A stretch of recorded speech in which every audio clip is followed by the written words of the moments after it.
terhormat, para narasumber yang telah hadir pada webinar Zoom pada siang hari ini, serta para peserta yang luar biasa, baik dari kalangan akademisi, pengelola jurnal, maupun praktisi yang memiliki perhatian besar terhadap pengelolaan jurnal ilmiah di Indonesia.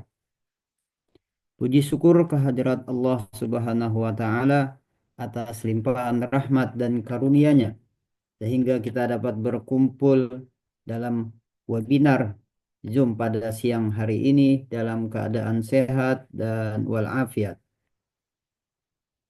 Semoga diskusi kita hari ini nantinya membawa manfaat yang besar bagi perkembangan publikasi ilmiah di Indonesia, khususnya bagi jurnal ilmiah yang kita kelola nantinya. Sebelum memulai, izinkan saya memperkenalkan diri. Nama saya Hasan, yang akan nantinya bertindak sebagai moderator dalam acara webinar kita hari ini. Saya akan mendampingi jalannya diskusi, serta memastikan bahwa webinar ini berjalan dengan lancar. Adapun acara yang pertama adalah pembukaan. Marilah kita buka acara webinar ini dengan membacakan basmalah bersama-sama. Bismillahirrahmanirrahim. Acara yang kedua, menyanyikan lagu Indonesia Raya dan Mas RJI. Hadirin dimohonkan untuk berdiri.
Bersama relawan jurnal Indonesia, merajut negeri di tangan relawan di bidang publikasi ilmiah, berbagi giatkan publikasi tanpa lelah untuk membangun negeri, tiada kata menolak publikasi demi martabat Indonesia, menata negeri melalui RJI.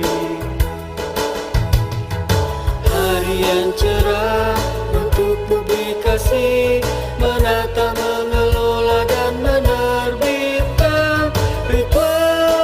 suci, mengabdi demi Indonesia. RJI hadir bagimu Ibu Pertiwi. RJI relawan jurnal Indonesia.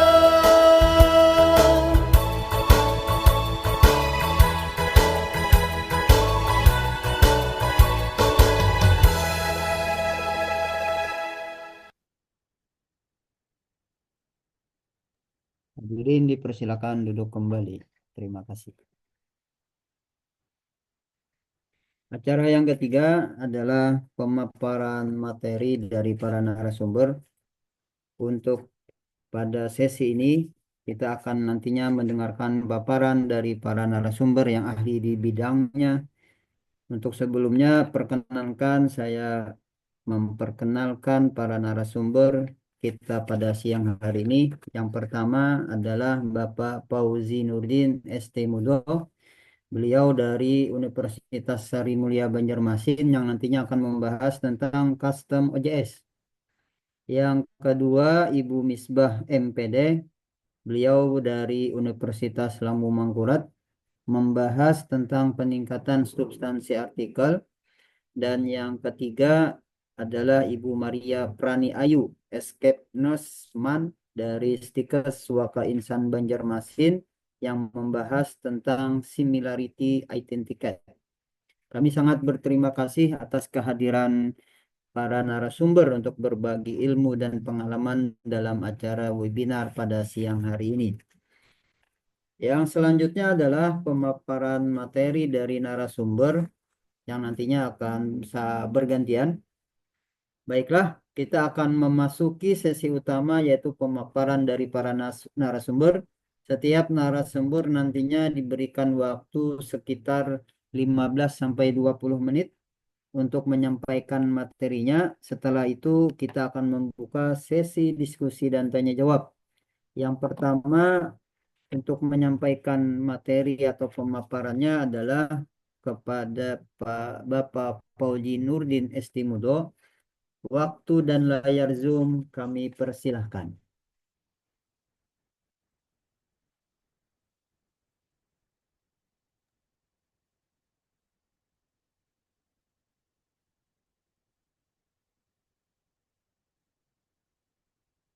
Silakan Bapak.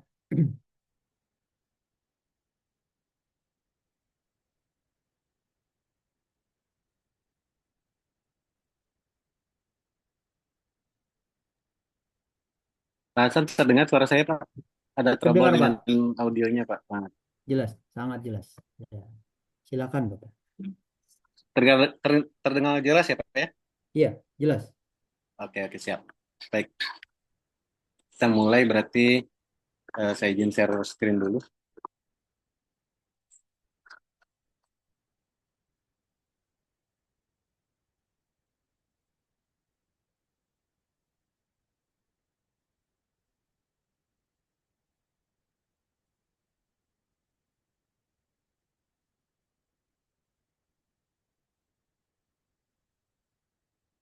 Terlihat ya, Pak ya? Anunya, Pak, share screen-nya.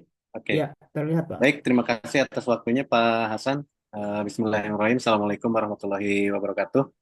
Waalaikumsalam. Berjumpa kembali kita di kegiatan rutin ya. Ini tahun kedua dari RJI Kalimantan Selatan kita mengadakan Basambangan Maudak Jurnal yang artinya ngabuburit lah istilahnya dalam bahasa Sundanya ya. Kalau dalam bahasa apa namanya bahasa Indonesianya mungkin berkumpulan kita Maudak tuh mengelola jurnal sambil menunggu uh, adzan maghrib lah meskipun masih jauh ya. Baik, pada kesempatan kali ini saya akan membawakan sedikit materi terkait dengan kustomisasi tampilan jurnal ya. Namun terlebih dahulu saya minta izin untuk perkenalan. Oke, perkenalkan nama saya Fauzi Nurdin, ST Mudo, kebetulan di RJI Kalimantan Selatan sebagai koordinator IT dan baru-baru ini bergabung dengan Crossref sebagai ambasador dan juga sebagai Mendeley Advisor dari 2017. Terus baru juga bergabung dengan CCI Community dan juga ROR Community. Baik, Bapak Ibu, sebelum melangkah lebih jauh ya, apa sih yang melatar belakangi kita perlu atau kita melakukan sebuah customisasi ya. Yang pertama, perkembangan dari penggunaan OJS. Nah, OJS juga merupakan salah satu peranti lunak yang dikembangkan oleh PKP dengan tujuan untuk pengelolaan jurnal ilmiah dan perkembangannya itu sangat pesat gitu ya. Mulai dari versi OJS 2 di tahun 2002 dan saat ini sudah di versi 3.4.0.8. Nah, kemungkinan ada rencana rilis versi terbaru yaitu versi 3.5.0 di tahun 2024 antara di pertengahan ataupun di akhir tahun ini.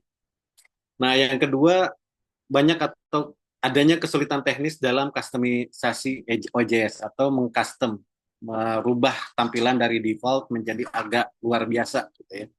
Nah, itu karena ada kesulitan teknis. Yang selanjutnya di beberapa perguruan tinggi atau institusi custom OJS itu hanya mengandalkan tim IT ya. Padahal sebenarnya custom OJS itu kalau yang standar-standar saja itu bisa dilakukan oleh eh, editor sendiri ya ataupun oleh jurnal manager gitu. Jadi tidak memerlukan tim IT sama sekali gitu. Untuk apa namanya? Kalau misalkan nggak paham coding gimana Pak? Ada nanti triknya di ujung akan saya kasih tahu seperti apa eh, melakukan customisasi tanpa skill IT gitu ya. Sekarang sudah zaman canggih, software segala macam sudah tersedia di internet, jadi kita jangan menyusahkan lah, jangan terlalu menyusahkan orang IT. Mungkin orang IT itu terlalu banyak kerjaan gitu kan ya. Baik, nah ini Bapak Ibu versi OJS yang dirilis oleh PKP ya, nanti bisa dilihat di webnya. Terus untuk tujuan sendiri dari customisasi ini adalah salah satunya dengan customisasi tampilan jurnal kita bisa memilih dan membuat tampilan sesuai dengan keinginan kita sebagai publisher atau pengelola jurnal. Jadi kalau warnanya mau merah, mau biru, mau hijau itu terserah kita gitu ya. Nah, yang kedua ada menambah poin penilaian dalam akreditasi jurnal ilmiah. Dan ini mudah-mudahan masih terbawa di peraturan yang terbaru ya. Karena ini saya masih mengambil dari peraturan yang lama bahwa unik gitu ya, memiliki tampilan yang berciri khas serta unik, maka poinnya lumayan tinggi. Ada 7 kalau nggak salah di dalamnya. Yang selanjutnya tampilan akan jauh lebih responsif dan informatif bagi para pengunjung atau autor yang datang berkunjung ke jurnal kita. Nah, dengan tampilan yang lebih menarik gitu ya, dengan yang ya istilahnya kalau diibaratkan ketika kita melihat sebuah warung kopi gitu ya.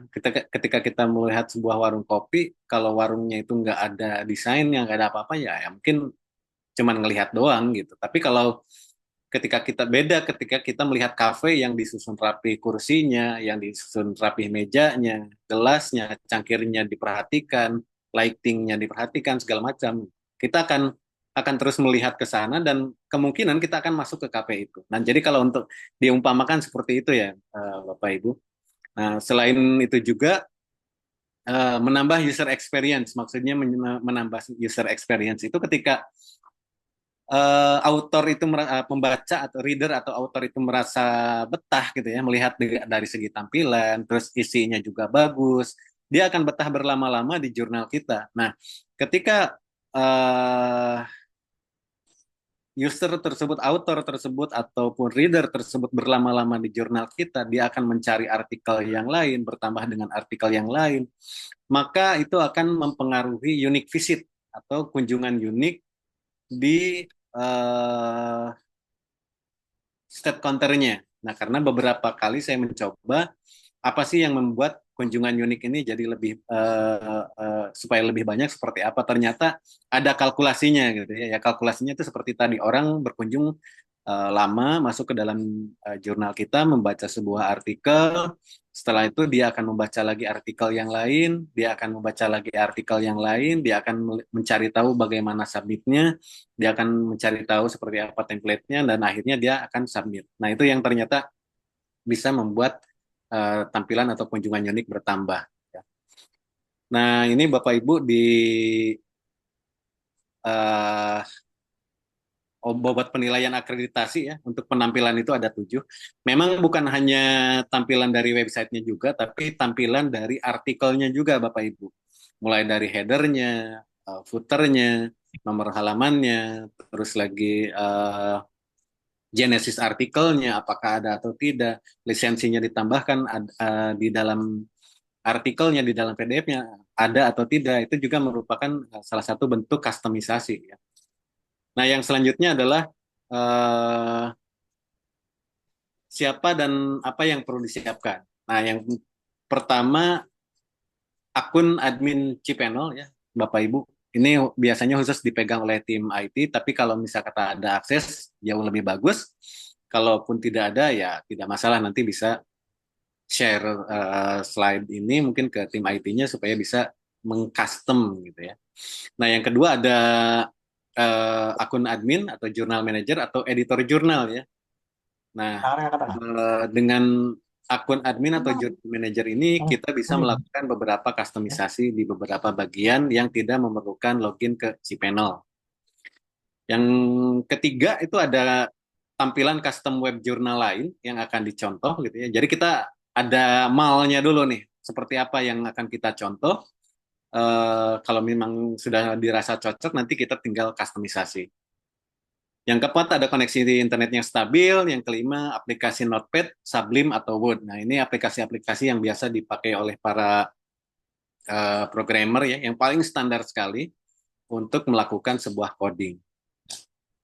Oke, nah jenis-jenis custom sendiri ada beberapa macam. Yang pertama merubah tampilan sidebar ya.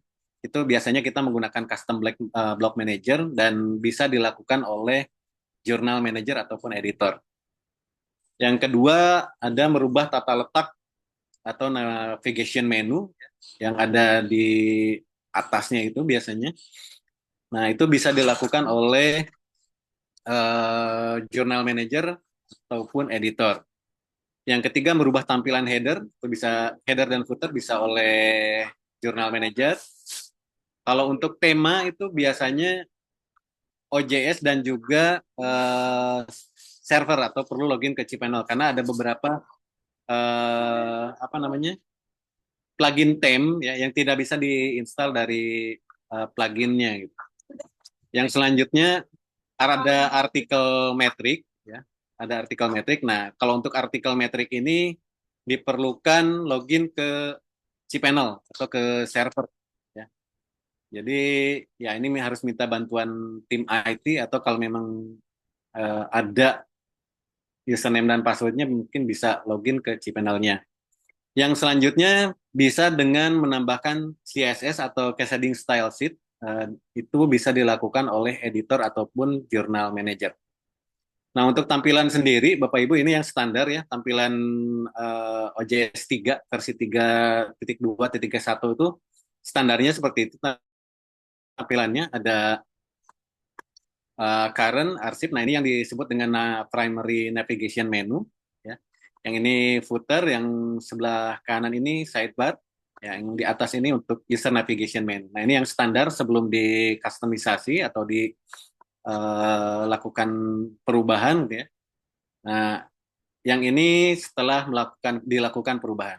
Jadi ada perubahan mulai dari background dia berbeda warna, terus juga dari menunya juga berbeda. Tadinya ada di bagian samping kiri, sekarang ada di tengah gitu ya. Untuk tampilan sidebar-nya juga sudah rapi. Terus ada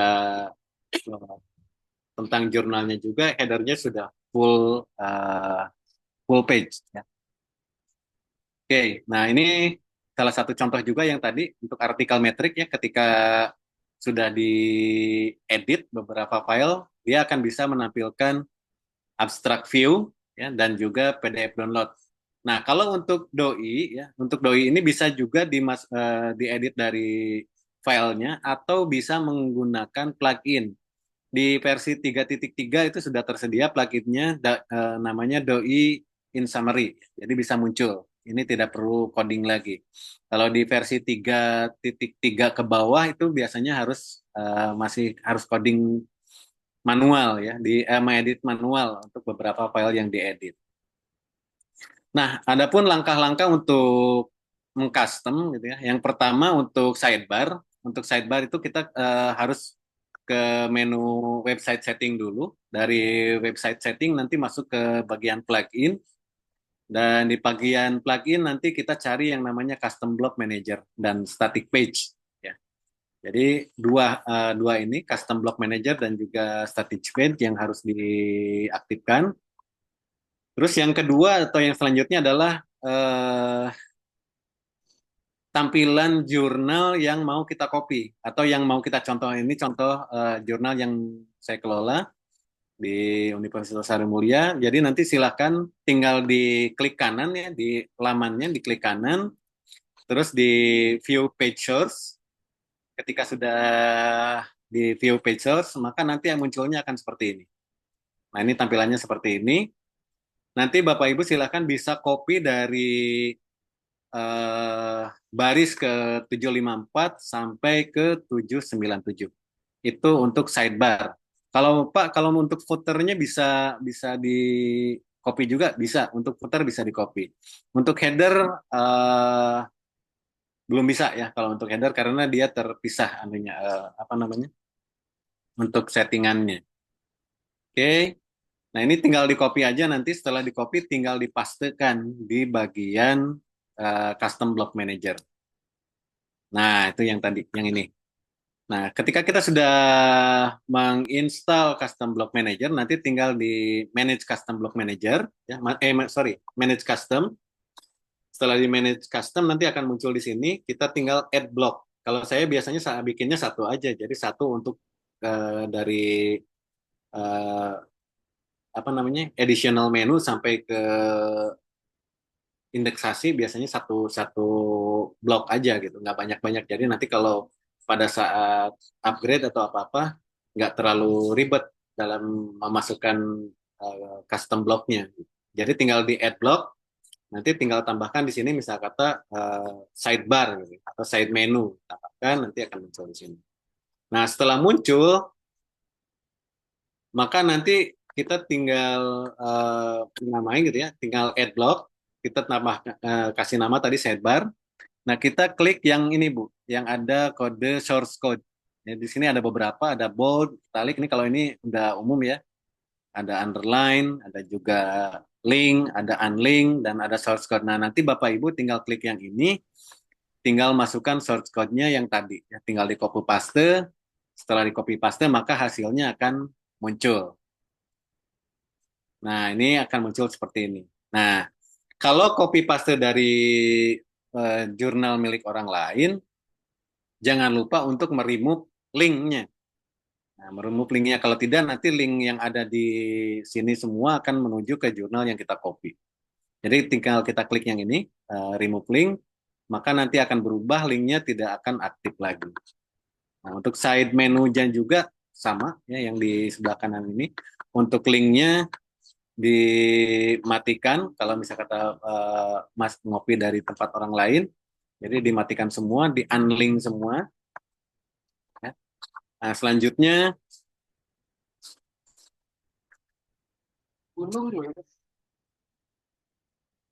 ini selanjutnya adalah untuk navigation menu. Untuk navigation menu Bapak Ibu bisa masuk di setting jurnal ya, setting jurnal. Nanti tinggal masuk ke bagian setting jurnal, nanti tinggal masuk di bagian navigation menu. Setelah itu nanti tinggal diklik di user navigation menu atau primary navigation menu. Tapi sebelumnya ditambahkan dulu itemnya di sini. Apa yang ingin ditambahkan? Contoh misalkan saya ingin menambahkan beranda, ya. Tinggal tambahkan di sini add item beranda. Setelah itu nanti URL-nya kemana, atau misal kata kita custom URL-nya, maka akan pindah.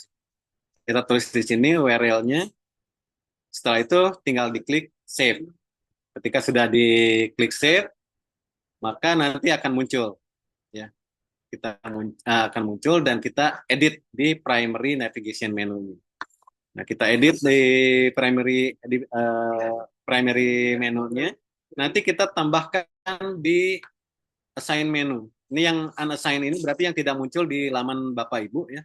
Di tampilan depan halamannya tidak muncul. Nah, jika ingin muncul, maka yang ada di unassign ini dimasukkan ke sebelah kiri atau di assign menu. Nanti akan muncul seperti ini. Nah, akan muncul seperti ini. Jadi ada beranda. Yang awalnya tidak ada beranda, sekarang ada beranda. Oke, yang selanjutnya adalah menambahkan static page. Nah, static page ini diperlukan untuk apa? Diperlukan untuk menambahkan seperti keterangan-keterangan terkait dengan policy, dengan fokus dan scope, plagiarism policy, open access policy, archiving policy, reviewer, segala macam. Jadi nanti di apa namanya? Di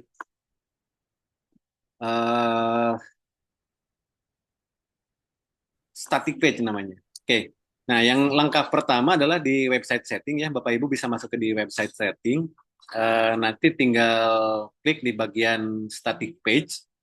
Langkah yang selanjutnya adalah add static page atau tambahkan halaman statik.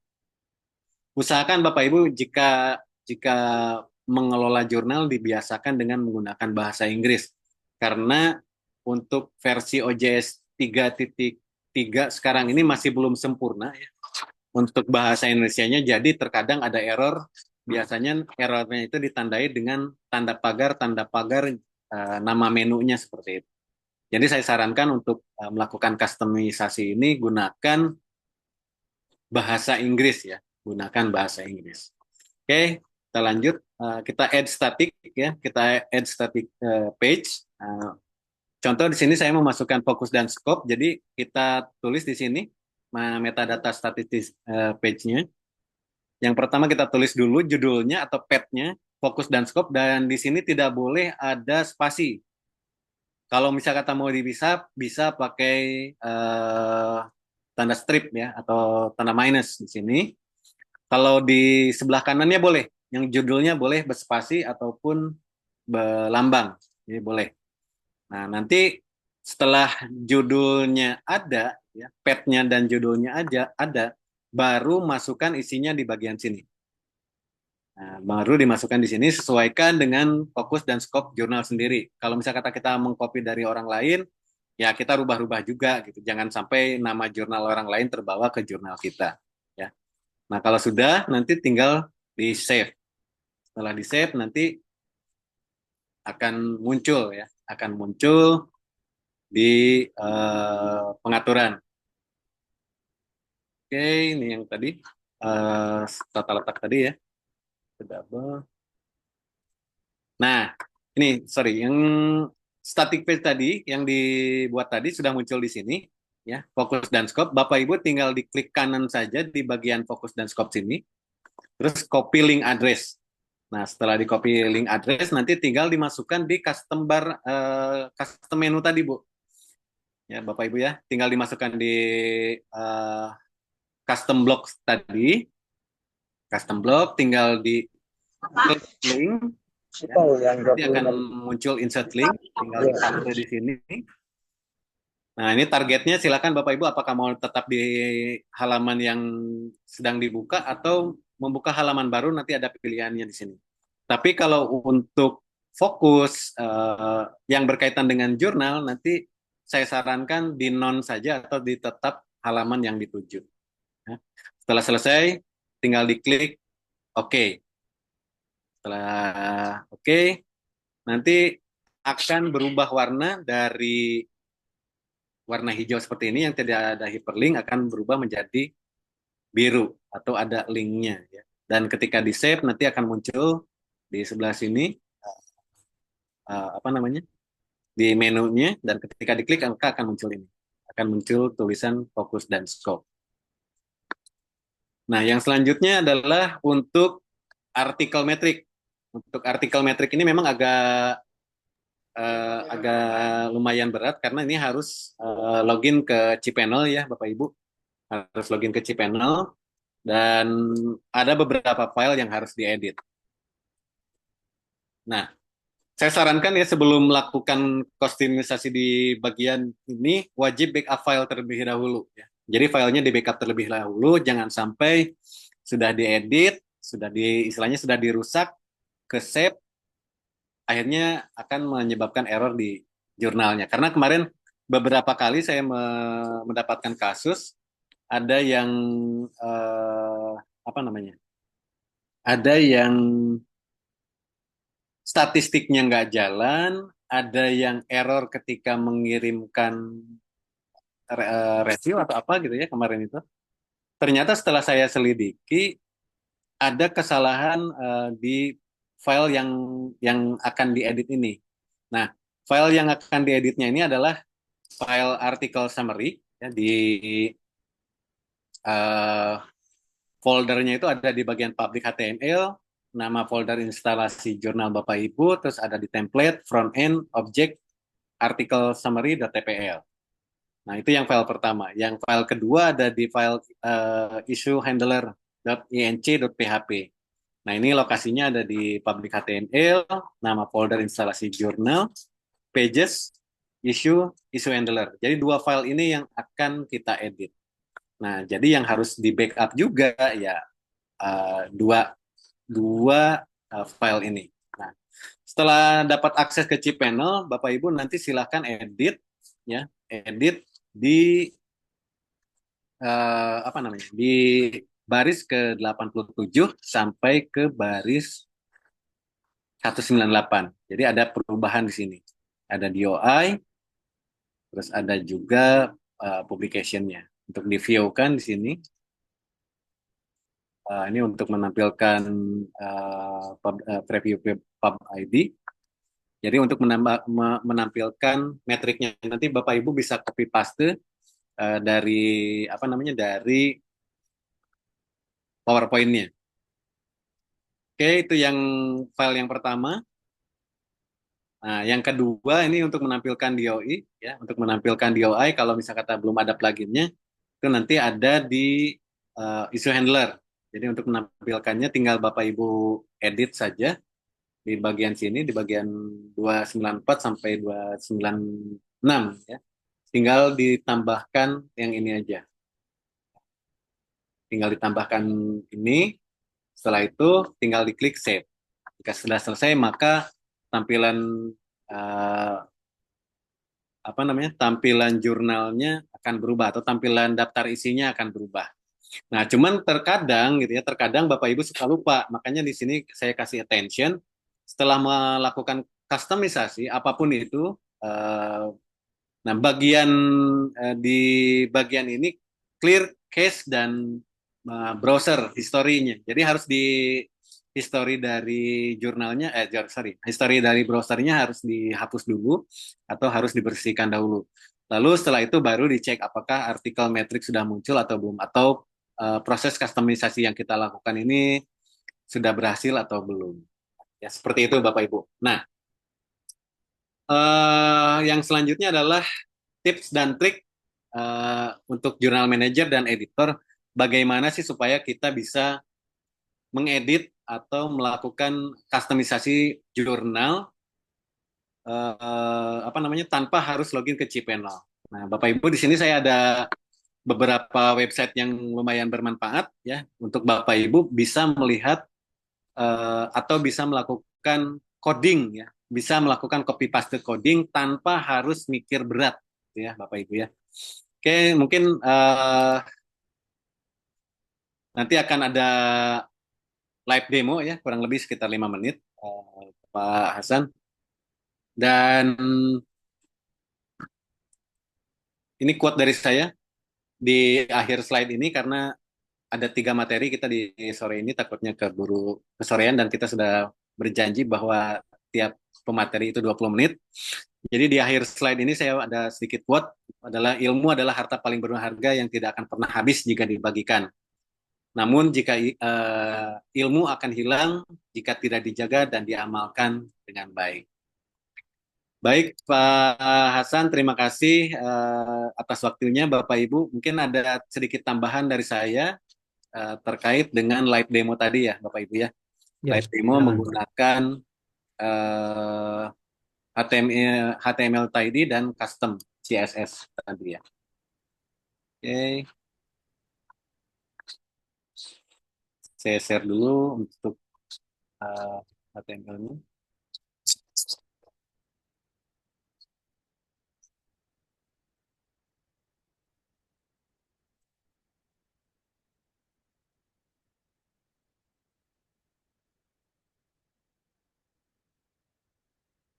Oke, sudah tampil ya Bapak Ibu ya. Nah, jadi biasanya kalau untuk apa namanya?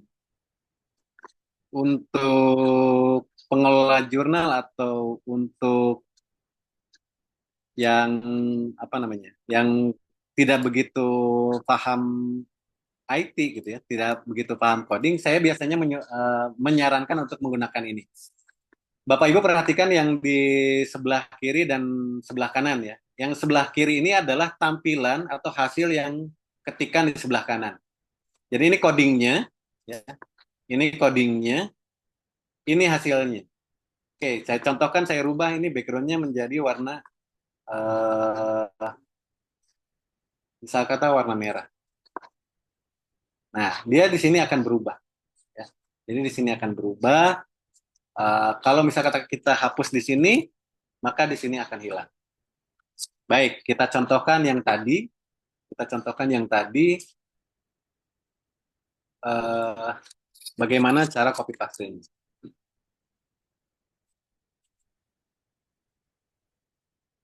Oke, yang ini ya. Kita copy paste. Nah, kita klik kanan di sini, view page source. Oke, kita lihat ke sebentar.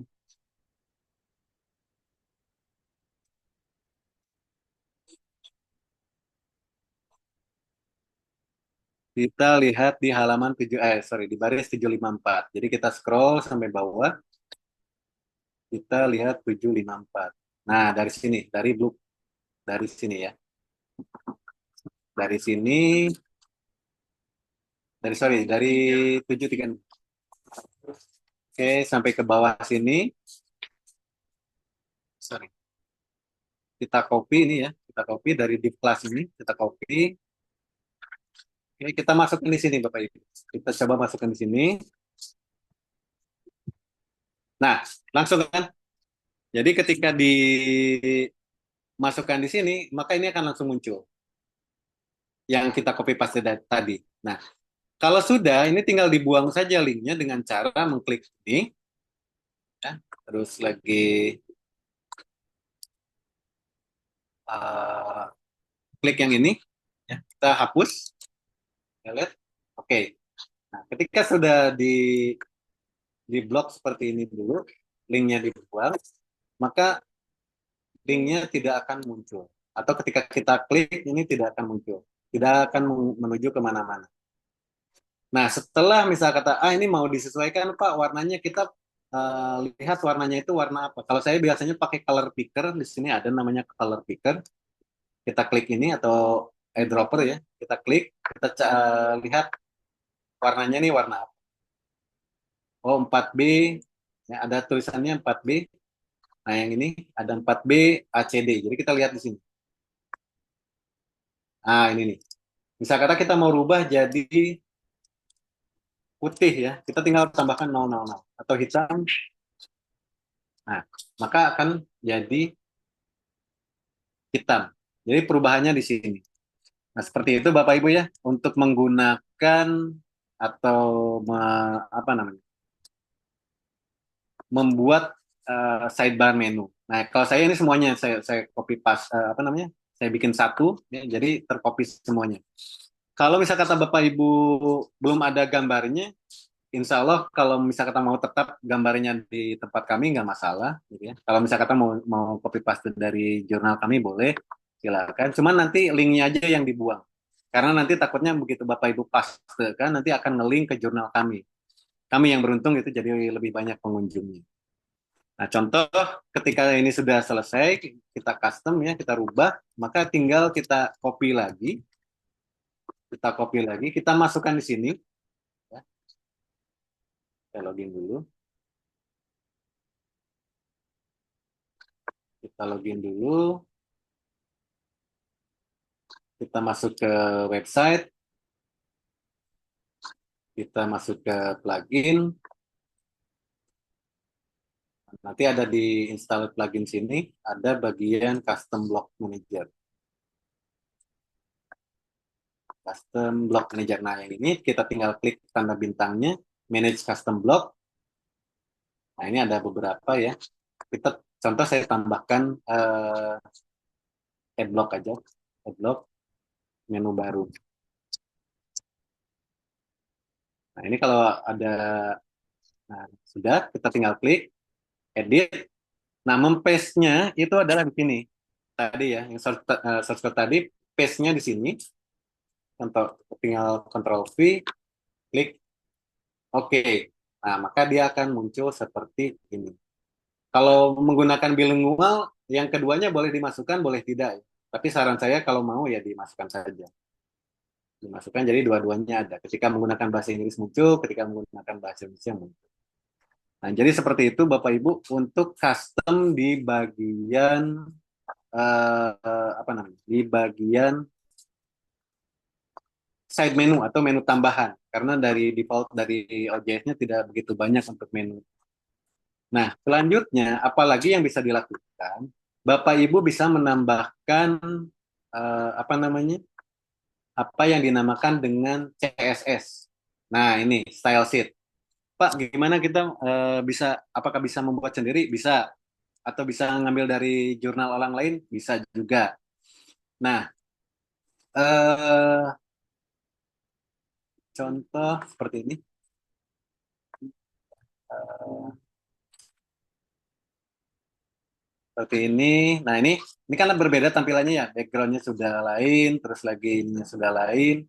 Di dalamnya juga ada warnanya lain juga. Gitu. Terus tampilan ininya rapi, gitu ya. Kiri kanannya rapi. Terus setiap artikel juga ini abstraknya rapi, gitu ya. Terus untuk autornya juga komplit, doinya ada, gitu ya. Untuk abstraknya rapi, untuk bibliografi atau referensinya juga rapi. Nah, ini sebenarnya bisa diakali menggunakan CSS. Nah, jika Bapak Ibu ingin mendapatkan CSS-nya, bagaimana caranya? Sama gitu ya. Nanti tinggal diklik kanan di sini, tinggal di inspect. Inspect. Nah, nanti akan muncul seperti ini. Ada elemen, console, dan source. Nah, jadi nanti tinggal pilih source. Pilih source. Nah, di sini ada jurnal 4 style sheet CSS. Nah, ini tinggal di copy, Bapak Ibu copy ini ya. Tinggal di copy, nanti tinggal dimasukkan di kalau dimasukkan di sini nggak bakalan muncul ya Bapak Ibu ya. Kalau dimasukkan di sini nggak bakalan muncul, dia akan seperti ini. Karena beda. Ini untuk HTML, kalau yang tadi itu CSS. Jadi ini nanti di copy, nanti dipastekan di Notepad ya, di aplikasi Notepad, nanti dikasih nama custom journal titik CSS, jangan TXT ya, tapi CSS. Nah, nanti setelah di paste, tinggal diupload ke jurnal yang Bapak Ibu kelola. Seperti itu. Nah, ini sudah komplit ya Bapak Ibu untuk apa namanya? Untuk mengcustom jurnalnya sudah komplit dengan background segala macam. Nanti Bapak Ibu tinggal merubah lokasi backgroundnya saja ada di mana dan gambarnya gambar apa gitu ya. Nanti tinggal dirubah dari CSS ini. Nah, ini untuk tampilan editornya pun sama. Ini sudah Bapak Ibu bisa copy juga nanti apa namanya tampilan editornya seperti ini. Nanti bisa copy inspect elemen, tinggal copy paste. Nanti setelah copy paste di sini ya, dimasukkan lagi di sini. nanti tinggal upload CSS-nya.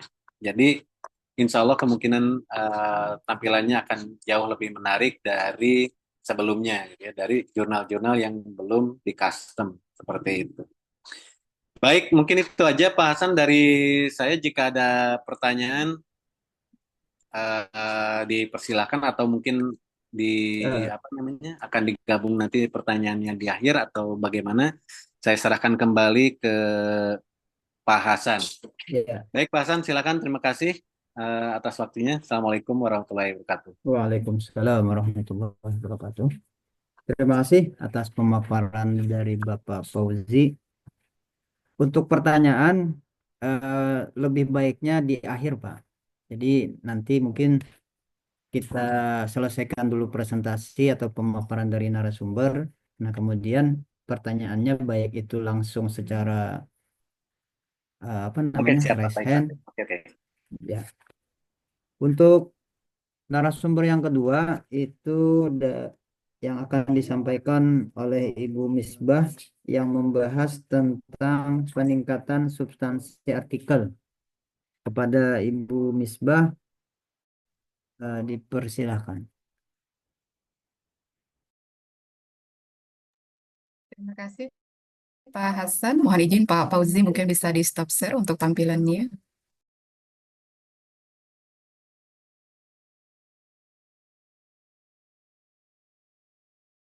Oke, baik. Terima kasih. Oke, Bapak Ibu, mohon izin saya mulai dengan pantun. Biru laut seperti kolam, ikan Cakep, paus pandai menyelam. Dari lubuk cakep. hati yang paling dalam, saya buka kegiatan dengan salam. Bismillahirrahmanirrahim. Assalamualaikum warahmatullahi wabarakatuh. Waalaikumsalam warahmatullahi wabarakatuh. Oke, Alhamdulillah segala puji bagi Allah yang telah mempertemukan kita Bapak Ibu pada Zoom meeting di sore hari ini. Perkenalkan, saya Misbah yang insya Allah akan membahas gitu ya terkait dengan substansi artikel. Mohon izin saya.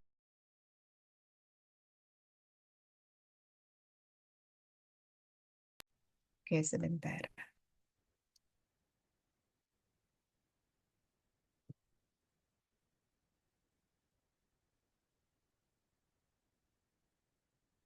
Oke, perkenalkan saya adalah Ketua Editor dari Jurnal Ilmiah Pendidikan Fisika yang saat ini terakreditasi dengan Sinta 3 dari Universitas Lambung Mangkurat, kemudian juga reviewer di jurnal ilmiah, baik nasional maupun internasional, yang nanti bisa dilihat terikut di WOS ID-nya saya. Kemudian berikut adalah Scopus ID, Google Scholar, Sinta ID, RJI Member ID, email maupun nomor kontak yang nantinya Mangga kalau mau dihubungi lebih lanjut. Bapak Ibu, terkait dengan aspek penilaian akreditasi dari jurnal nasional, ini kan kalau kita lihat gitu ya, ada salah satu aspek penilaiannya atau unsur penilaiannya itu adalah substansi artikel. Nah, di mana kalau kita lihat dalam instrumen evaluasi dirinya, yang namanya substansi artikel ini terbagi lagi menjadi beberapa sub seperti itu. Nah, yang pertama adalah cakupan keilmuan. Nah, ini akan dilihat apakah nanti artikel-artikel yang diterbitkan di jurnal itu sesuai dengan fokus and scope dari jurnal. Kemudian yang berikutnya adalah terkait aspirasi wawasan. Maka ini berhubungan dengan distribusi penulis dari berapa institusi, dari berapa negara, dan lain sebagainya.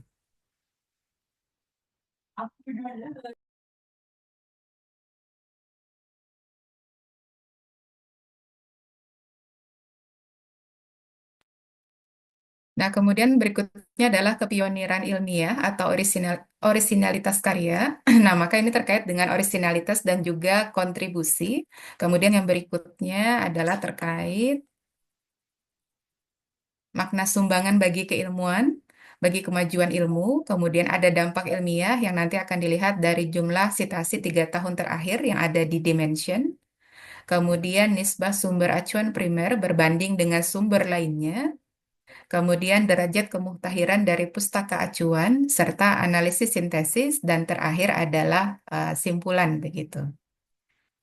Nah, terkait dengan kepioniran ilmiah atau orisinalitas karya, nah maka kepioniran ini biasa dilihat dari state of the art gitu ya. Atau juga bisa nanti dilihat dari novelty dan lain sebagainya.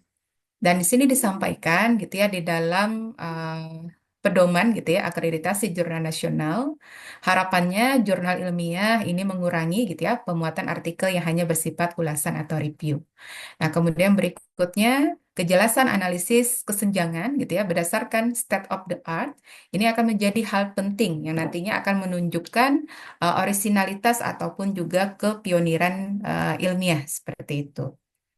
Nah, kalau kita lihat yang berikutnya gitu ya, terkait dengan sumber acuan primer, maka yang dimaksud dengan sumber acuan primer ini yang mana? Begitu, di dalam sebuah artikel ilmiah. Nah, maka itu bisa dari jurnal, bisa dari proceeding, bisa dari disertasi, tesis, buku yang berisi hasil penelitian gitu ya, dan yang lainnya yang merupakan hasil penelitian langsung. Jadi bukan hasil kompilasi dari sebuah literatur primer. Nah, kalau terkait dengan derajat kemukhtahiran, nah ini terkait dengan bahan yang diacu gitu ya, dengan melihat proporsi dari terbitan. Makanya kemudian di dalam template artikel gitu ya, atau dalam author guideline, biasakan diminta gitu ya, disarankan untuk menggunakan sumber referensi itu adalah 10 tahun terakhir. Nah, mungkin untuk bidang tertentu tidak 10 tahun begitu ya. Jadi pada umumnya itu 10 tahun terakhir. Nah, kemudian pengacuan pada tulisan sendiri atau self-citation ini yang terlalu banyak juga dapat mengurangi nilai dari jurnal ilmiah. Nah, ini juga akan menjadi perhatian kita gitu ya, selaku editor jurnal terutama. Kemudian yang berikutnya adalah terkait dengan analisis dan juga sintesis. Nah, ketajaman analisis dan sintesis ini setidaknya sekurang-kurangnya gitu ya. Nah, ini adalah terkait dengan deskripsi temuan karya yang membahas secara tajam, dilengkapi dengan fakta yang jelas, keterkaitannya dengan konsep atau teori sebelumnya, atau kedalaman interpretasi hasil temuan, kemudian membandingkan secara kritis dengan karya orang lain, dan menguatkan atau mengoreksi dari temuan sebelumnya. Nah, dan yang terakhir gitu ya, penyimpulan pada aspek substansi ini adalah bagaimana penarikan kesimpulan ini nanti dapat menghasilkan sebuah temuan baru ya yang dituangkan secara akurat dan mendalam. Nah, temuan tadi bisa berupa teori, bisa berupa postulat, bisa berupa rumus, kaidah, metode, model, prototipe, ataupun yang setara. Dan simpulan ini harus sesuai dengan tujuan penelitiannya. Nah, kalau kita lihat tadi dari unsur penilaian yang ada di Arjuna, selain substansi artikel, memang tidak terlepas gitu ya, eh, berkaitan erat dengan aspek atau unsur yang lainnya, yaitu terkait dengan gaya penulisan, karena ini masih berhubungan dengan artikel begitu. Nah, beberapa subnya gitu ya. Yang pertama adalah dilihat bagaimana keefektifan gitu ya dari sebuah judul artikel. Ini lugas tidak, informatif tidak gitu ya. Kemudian bagaimana pencantuman dari nama penulis ataupun lembaganya itu lengkap dan konsisten tidak. Begitu pula dengan abstrak, kata kunci, sistematika penulisan, gitu ya, pengacuan daftar pustaka dan juga pengutipan. Kemudian bagaimana daftar pustaka itu disusun, gitu ya, bahkan pada penggunaan istilah dan kebahasaan. Nah, ini masuk dalam unsur dari gaya penulisan. Oke. Nah, karena tadi ya kita akan membahas terkait dengan peningkatan substansi artikel, maka kan kita akan mencoba merimain kembali gitu ya terkait dengan struktur artikel. Yang pertama adalah dari judul, bagaimana judul ini kan harapannya bisa eye-catching gitu ya. Terutama menarik minat kita selaku editor begitu ya, ataupun bagaimana nantinya seorang penulis itu bisa membuat sebuah artikel yang nanti ibaratnya tadi ya colok apa nyolok moto gitu ya atau ibaratnya tadi eye catching begitu. Apakah dia singkat, jelas, menarik dan seterusnya. Nah, kemudian untuk abstrak secara umum ya. setidaknya gitu ya terdiri dari tujuan, kemudian terdiri dari jenis, metode gitu ya, hasil, simpulan dan juga implikasi. Apakah bahasanya implikasi ataupun bahasanya kontribusi, pada intinya sama lah begitu. Nah, kemudian ada kata kunci 3 sampai 5 kata kunci yang spesifik. Nah, di dalam struktur artikel, kalau ini ibarat kata itu adalah bagian atas gitu ya, maka di sini bisa saya contohkan dari artikel yang dikelola gitu ya, bagaimana sebuah judul itu gitu ya bisa menarik perhatian, apakah dengan adanya akronim juga gitu ya. Oh, the development of bla bla bla. Oh, Pilemret. Apa ini Pilemret? Oh, ternyata ada kepanjangannya dan seterusnya gitu ya. Nah, kemudian tadi bagaimana gitu ya, nama penulis maupun afiliasinya itu ditulis secara lengkap. Nah, maka bisa kita buat seperti ini. Bahkan untuk ibaratnya identitas penulis gitu ya, kita usahakan sampai pada negara.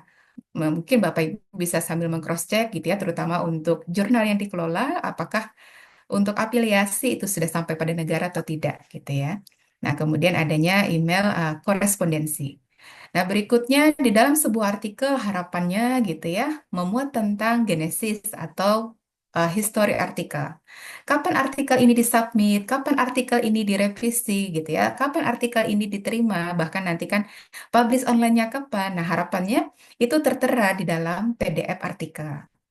Nah, kemudian isi abstrak tadi seperti yang saya sampaikan gitu ya, setidaknya terdiri dari tujuan, metode gitu ya, hasil, simpulan dan adanya kontribusi gitu ya. Apakah kontribusi itu nanti gitu ya secara teoritis gitu ya ataupun secara praktis begitu. Kemudian tertera juga lisensi, kemudian copyright dari artikel ini punyanya siapa gitu ya. Kemudian bagaimana artikel ini dikutip. Nah, harapannya artikel jurnal yang kita kelola gitu ya memuat informasi yang seperti ini. Mau tata letaknya seperti apa silahkan gitu ya. Tapi setidaknya ada poin-poin yang seperti ini.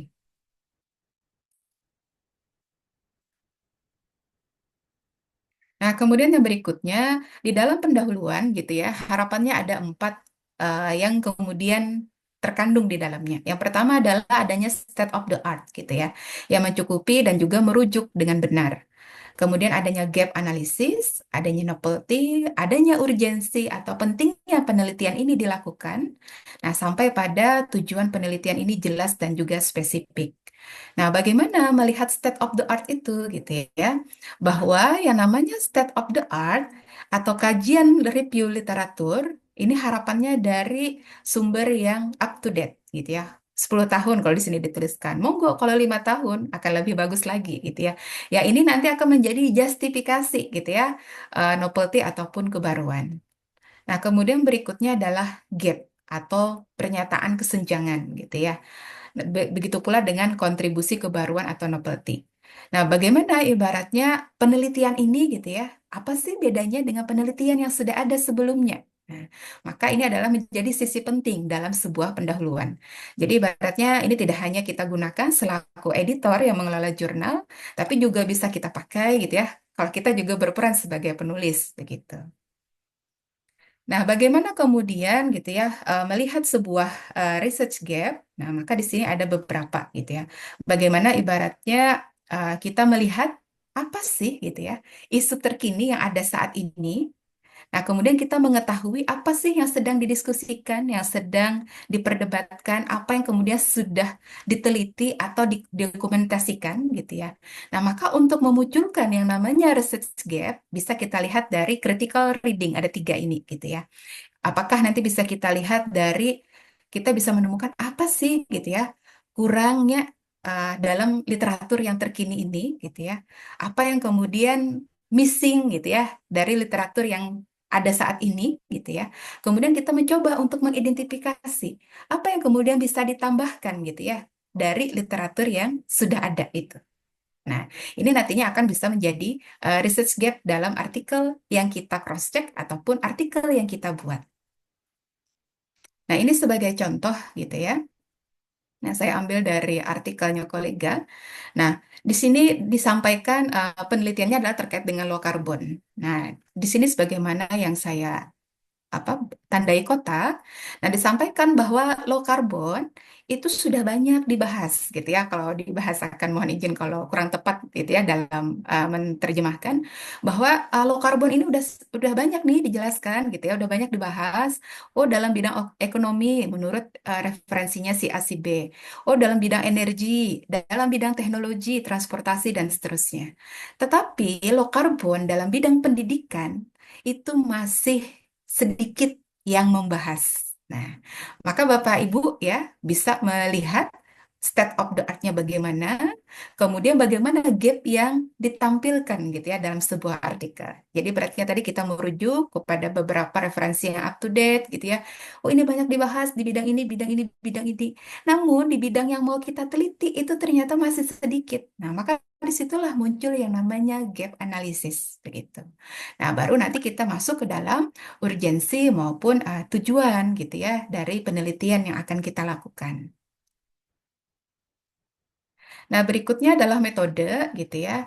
Nah, yang namanya metode ini ibaratnya Bapak Ibu ya sudah paham betul, ibaratnya terdiri dari jenis, apakah kemudian siapa populasinya, siapa sampelnya, atau siapa subjek penelitiannya, kemudian instrumen yang digunakan itu apa, bagaimana teknik mengolah datanya, analisa datanya, gitu ya. Kalaupun ada prosedur penelitian, silahkan kemudian digambarkan dalam bentuk flowchart ataupun yang lainnya. Harapannya ini jelas dan lengkap. Karena apa? Tujuannya agar bisa ditiru gitu ya, ibaratnya dilakukan oleh peneliti yang lain gitu. Nah, kemudian berikutnya adalah hasil dan pembahasan. Bahwa di dalam hasil dan pembahasan, data-data hasil penelitian atau pembahasannya itu mempunyai hubungan yang logis gitu ya, dan memfokus pada simpulan. Kalau misalnya ada tabel, ada gambar, ada skema yang disajikan, itu harapannya jelas, terbaca, benar, dan juga resolusinya baik. Kalau misalnya gambar ketika dia di zoom 150% misalnya, itu tidak pecah, tidak blur gitu ya. Nah, kalau misalnya ada data eksperimen yang diperlukan, maka silakan ditambahkan. Dan yang nomor 4, ini yang kemudian menjadi pembahasan gitu ya. Temuan apa yang kita peroleh itu kemudian dibandingkan dengan penelitian-penelitian yang sudah ada. Apakah memperkuat gitu ya dari penelitian sebelumnya, apakah ternyata bertentangan atau seperti apa begitu. Maka di sanalah letak pembahasan, perlunya referensi yang relevan.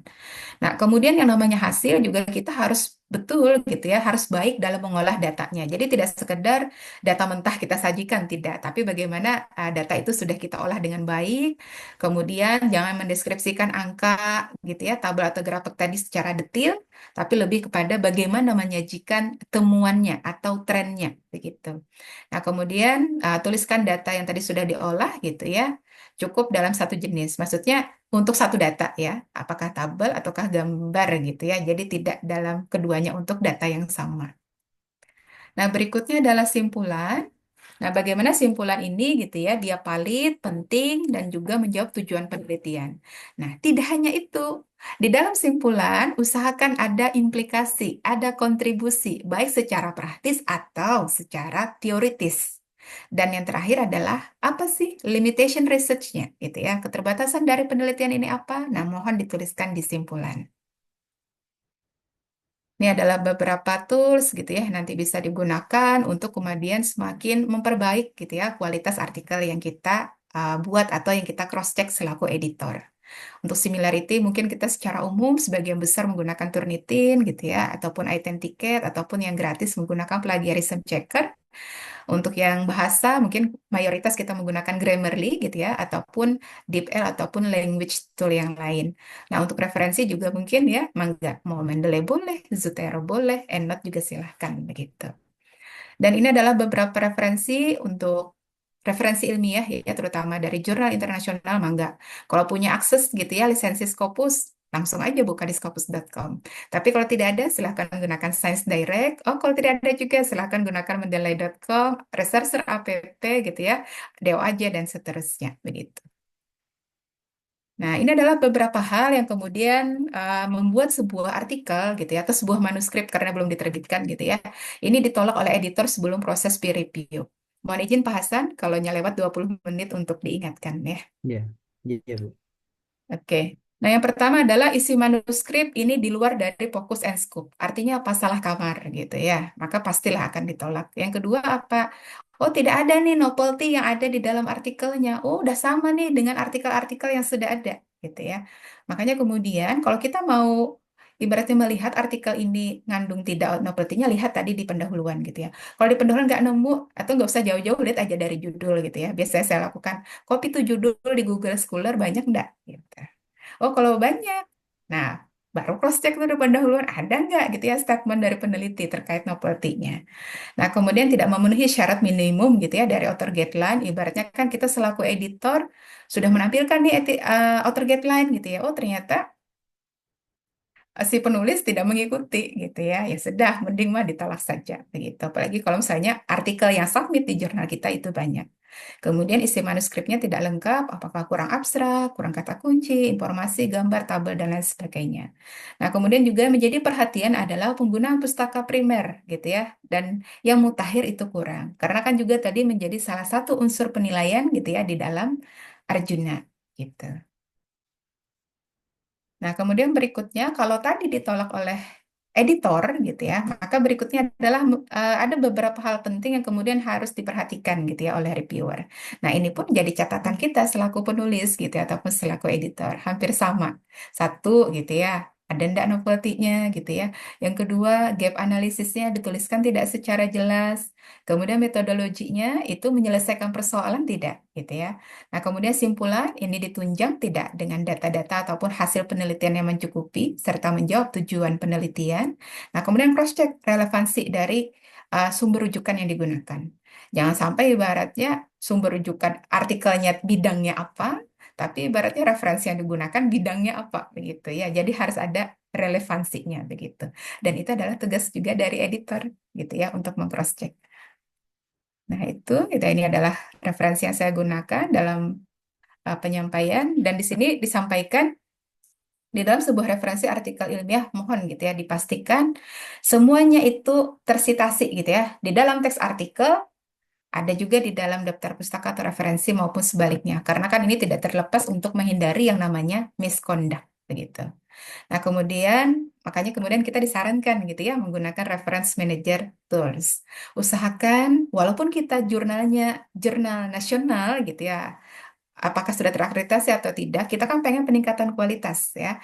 Nah, maka perbanyak tuh referensi dari jurnal internasional bereputasi. Makanya kan kita ada yang namanya pra-review gitu ya. Ketika artikel itu disubmit ke jurnal, dicek awal dulu nih oleh editor. Gunakan kriteria minimal di jurnal Bapak Ibu yang kelola itu apa. Nah, itu yang nanti akan menjadi catatan. Kemudian gunakan publikasi 5 sampai 10 tahun terakhir. Nah, itu Bapak Ibu dari saya. Terima kasih banyak atas partisipasinya dan juga perhatiannya gitu ya dalam penyampaian materi yang saya sampaikan. Dan mohon izin Bapak Ibu, kalau tadi dibuka dengan pantun, maka mohon izin saya tutup dengan pantun. Mohon izin ya Pak Hasan. Silakan Bu. Makan malam, makan malam. Malam-malam bikin mie instan ya. Nah, semoga penyampaian materi ini membawa keberkahan. Amin insya Allah. Demikian Bapak Ibu, wassalamualaikum warahmatullahi wabarakatuh. Waalaikumsalam warahmatullahi wabarakatuh. Terima kasih kepada Ibu Misbah MPD yang sudah memaparkan dengan panjang dan jelas dalam peningkatan substansi artikel yang bagi editor maupun reviewer ini sebenarnya sangat penting ya Bu. Dan untuk pembahasan atau presentasi yang terakhir yaitu yang ketiga yang akan dibawakan oleh Ibu Maria Prani Ayu. Silakan Ibu. Oke, Pak, terima kasih banyak. Nggih. Ya, terima kasih Ibu Misbah juga Pak Hasan. Nggih, ini ulun melanjutkan karena tadi Ibu Misbah berpantun. Nah, saya juga tergerak untuk berpantun ini ya, berpantun. Ya, oke. Sungai mengalir ke muara, perahu dayung berlayar perlahan. Presentasi Cakep. mohon izin ulun lanjutkan ya supaya lekas tuntung acara kita. Ya, baik. Oke, terima kasih, Nggi. Ini ulun share screen.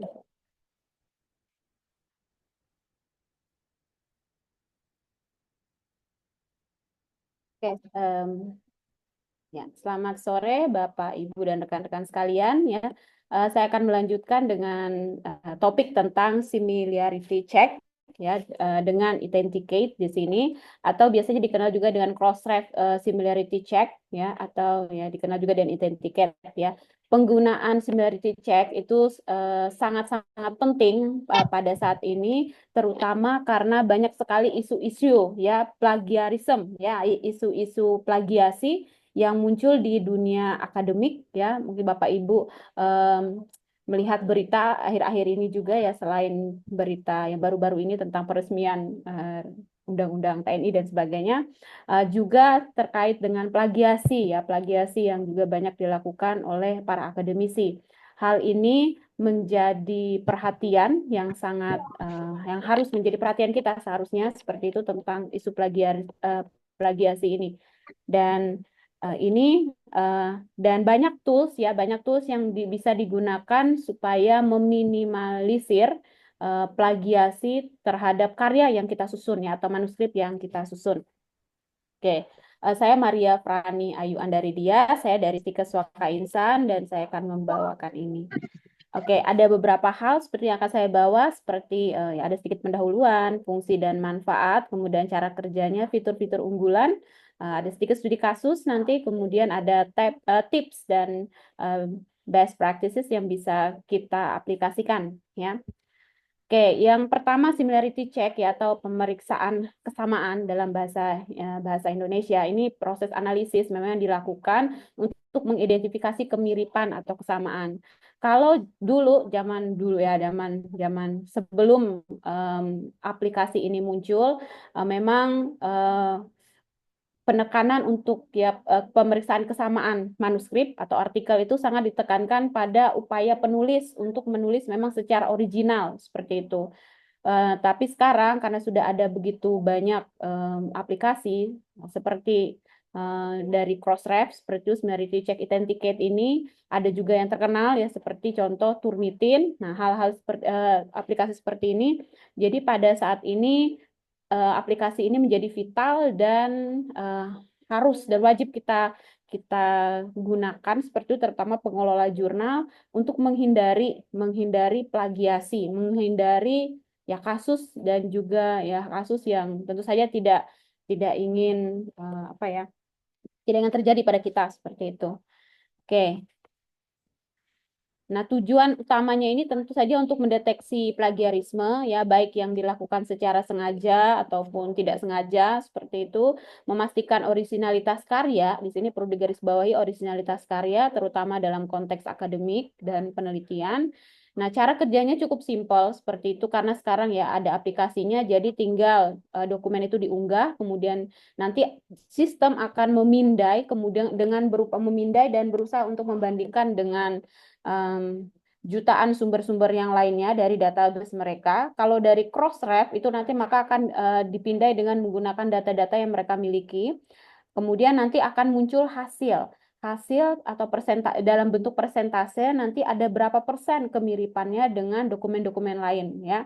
Itu, dan outputnya nanti bisa langsung dilihat, bisa langsung di-download, ya, atau diunduh dalam bentuk PDF nanti untuk persamaan kemiripan, ya. Tuh. Oke. Similarity check ini tuh menjadi sangat penting, ya, di dunia akademik dan penelitian kita pada saat ini, ya, selain karena originalitas karya, itu juga untuk meningkatkan kredibilitas peneliti dan juga institusi asal dari peneliti, juga jurnal tempat artikel tersebut dipublikasikan, ya. Jadi ini penting sekali. Kemudian untuk meminimalkan resiko pelanggaran etika, kemudian membantu dalam proses penulisan, memenuhi standar akademik dan publikasi. Mungkin Bapak Ibu yang dosen, ada salah satu syarat, gitu, ya, untuk bisa naik ke jabatan akademik, itu biasanya juga diminta hasil similarity check-nya. Jadi ini juga penting sekali, ya, dan penting untuk mencari, ya, jurnal memang yang menyediakan, ya, atau yang memang memfasilitasi similarity check untuk manuskrip yang masuk ke jurnal mereka, gitu. Nah, untuk authenticate sendiri, ini alat similarity check, ya, untuk memeriksa originalitas dokumen yang dikeluarkan atau yang dimiliki memang oleh Crossref Dia sepertinya bersaudara dengan Turnitin, ya Turnitin, dan ini banyak digunakan oleh peneliti, akademisi, dan penerbit jurnal, terutama penerbit jurnal, ya. Ini terkenal di para penerbit jurnal, ya, atau pengelola jurnal dalam hal ini. Nah, ya, ini dikembangkan memang oleh Turnitin, kemudian database-nya ini terus diperbaharui, yang sekarang sudah jumlahnya saya rasa ya mungkin sudah miliaran, ya. Dan ini merupakan ya penemuan yang sangat-sangat bermanfaat begitu ya untuk dunia publikasi. Nah, Identicat ini menjadi pilihan memang oleh para akademisi dan para publisher gitu karena memang database-nya luas ya. Database-nya sangat luas gitu yang berada di bawah naungan Crossref itu banyak sekali ya dalam artian ya memang seperti tadi miliaran sudah. Kemudian akurasinya itu dinilai tinggi dan laporannya itu detail. Kemudian juga sudah mendukung berbagai format dokumen ya. Jadi tidak hanya PDF ya, tetapi ada juga ya Microsoft Doc ya, Doc seperti dalam bentuk Doc dan yang lain sebagainya itu juga bisa digunakan. Jadi ada banyak ya. Kemudian ada juga keuntungannya dari segi keamanan dan privasi yang lumayan terjamin. Kemudian dan banyak digunakan oleh berbagai institusi ya. Oke. Nah, cara kerjanya itu ya simple, tadi upload, proses scanning, kemudian langsung hasil dan laporan ya. Nah, layanan untuk similarity check ini kalau misalnya Bapak Ibu berlangganan atau terdaftar menggunakan ya DOI by RJI. Nah, di dalam layanannya ini sudah include di dalamnya sudah termasuk di dalamnya similarity check ya. Jadi Bapak Ibu selain ya berlangganan untuk DOI juga bisa memanfaatkan layanan ini similarity check ya dengan tawaran layanan yang luar biasa ya. Luar biasa dan akan ya pasti akan sangat menguntungkan ya. Ini Bapak Ibu bisa kalau sudah itu ya sudah mendaftar di DOI by RJI, kemudian nanti bisa langsung mendaftarkan supaya bisa mengaktifkan layanan Crossref Similarity Check ini. Ada panduannya yang bisa Bapak Ibu ikuti ya. Itu ya nanti bisa langsung masuk ke alamat ini, kemudian terlebih dahulu untuk mengecek ya apakah itu nanti eligible atau tidak jadi ini kenaikan pangkat dosen tidak hanya itu saja tapi juga apakah dia eligible atau tidak untuk bisa menggunakan layanan ini. Kalau dia di atas 90% itu bisa langsung ya menggunakan dan aktif seperti itu dengan langkah yang sederhana, tapi kalau masih di bawah 70% seperti itu ada langkah-langkah ya yang harus dipenuhi sebelum akhirnya nanti kemudian bisa menggunakan layanan ini. Dan layanan ini sangat-sangat sederhana juga simpel untuk kita ya. Sebagai contoh adalah seperti ini salah satu akun dari kami ya, dari jurnal kami. Nah, ketika masuk itu kemudian ini sebagai contoh ada tampilannya seperti ini ya, Crossref Similarity Check. Jadi tampilan awalnya seperti ini, nanti ada bagian ya folder, kemudian ada berbagai hal, ada tampilannya seperti ini. Nanti ada bagian upload file untuk mengupload file atau dokumen yang kemudian bisa diisi di sini dengan author first name-nya, ya nama atau author last name, kemudian dokumen title-nya, kemudian choose file di sini untuk memasukkan dokumen apa gitu. Kalau saya biasanya buka dokumen dalam bentuk doc ya, doc atau docx ya, jadi tinggal masukkan. Kemudian di sini tuh ya seperti saya katakan tadi ada banyak yang bisa disupport ya, jenis-jenis dari filenya, jadi bisa dimaksimalkan. Itu setelah itu nanti tinggal tunggu saja kayak gitu dan dia nanti akan generate hasil ya, hasilnya nanti bisa seperti ini. Nanti Bapak Ibu bisa lihat, nanti dia akan memunculkan dalam bentuk warna-warna ya. Warna-warna dan dia akan mentotalkan ya ada berapa persen seperti itu ya. Berapa persen kemiripan. Dan Bapak Ibu nanti bisa ya kalau Bapak Ibu sebagai autor, Bapak Ibu bisa memperbaiki disesuaikan dengan ya warna-warna ini ya. Kalau dia semakin mengarah ke warna merah itu dia sudah ya semakin banyak ya. Seperti contoh seperti ini ada yang berwarna ya, ada yang berwarna merah, kemudian ada yang berwarna ungu di sini. Jadi ada berapa persen, kemudian dia akan totalkan. Jadi nanti Bapak Ibu sebagai autor bisa memperbaiki atau memparafrase tulisan di manuskripnya berdasarkan dan disesuaikan dengan file-file ini gitu ya. Jadi ini dan ini kita bisa atur ya, bisa atur misalnya kita mau seperti ini tadi, ada yang berwarna, ada yang hitam, ada yang jadi ada yang seperti ini misalnya kan, nah 86% ini ketinggian gitu ya, karena ini sudah diatur memang kalau targetnya itu kita 30% ke atas ya, 30% ke atas tuh kita tidak, dalam artian akan langsung diberi warning seperti ini. Jadi kalau misalnya di bawah dari 30%, misalnya seperti itu kita tetapkan, maka nanti dia akan berwarna seperti yang memberikan sinyal kepada kita bahwa oh ini dokumennya mungkin aman. Jadi atau kemiripannya tidak terlalu banyak seperti itu. Nah, itu dan ini bisa kita, dan untuk misalnya akun pusat ya dalam hari itu, untuk ini karena dimiliki oleh institusi, dan kita juga bisa share ya, share usersnya ya, usersnya ada berapa gitu, kita bisa tinggal tambahkan seperti itu. Dan untuk ini memang digunakan secara aktif kayak gitu untuk manuskrip ya, dan digunakan memang untuk pengelolaan jurnal, jadi hanya pengelola jurnal seperti itu, tidak untuk mahasiswa atau kalangan yang lainnya. Itu oke. Jadi ini yang saya bilang tadi, kita bisa atur gitu untuk proses skor ya, untuk ya standarnya itu ya berapa seperti itu. Ini sangat tergantung pada kebijakan dari jurnal masing-masing, mau 30%, 20%, 10% ya kemiripan, kemudian baru diterima ya, silakan, ini kebijakan dari masing-masing jurnal. Itu. Nah, beberapa keunggulan ya kalau untuk Identicate ini, saya belum pernah coba memang yang untuk yang Turnitin, karena sudah jatuh cinta ya istilahnya dengan Identicate ini, jadi sudah nyaman sekali dengan customnya dan sebagainya. Jadi saya gunakan ini saja terus memang, dan memang mudah ya, mudah. Kemudian tampilannya juga simple, sederhana. Ketika kita memang membutuhkan, kita langsung klik, kemudian ya tinggal simple aja memasukkan dokumen ya, isi identitasnya, tunggu beberapa menit.